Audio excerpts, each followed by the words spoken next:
శ్రీకాకుళం జిల్లా నందిగాం మండలం కాపుతెంబూరులో పిడుగుపాటుకు ఓ రైతు మృతి చెందాడు.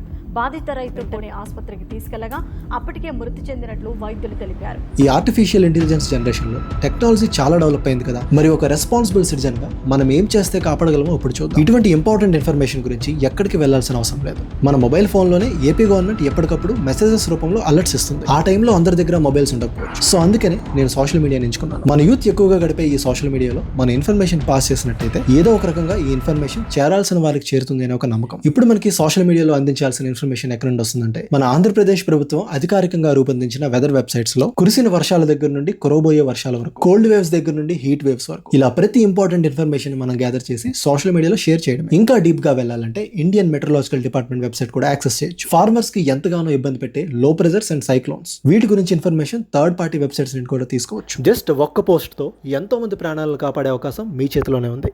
వెదర్ అండ్ క్లైమేట్, ఇది మీకు బోరింగ్ సబ్జెక్ట్ అయి ఉండొచ్చు, కానీ ఇది ఒకప్పుడు ప్రస్తుత సమాజంలో వెదర్ పట్ల, అలానే నేచర్ పట్ల మనకి ఎంతో కొంత అవగాహన అనేది చాలా అవసరం. మన ఇండియన్ గవర్నమెంట్ ప్రొవైడ్ చేస్తున్న ఇటువంటి యాప్స్ యూస్ చేసి మీరు కూడా ఒక వెదర్ మ్యాన్ కావచ్చు.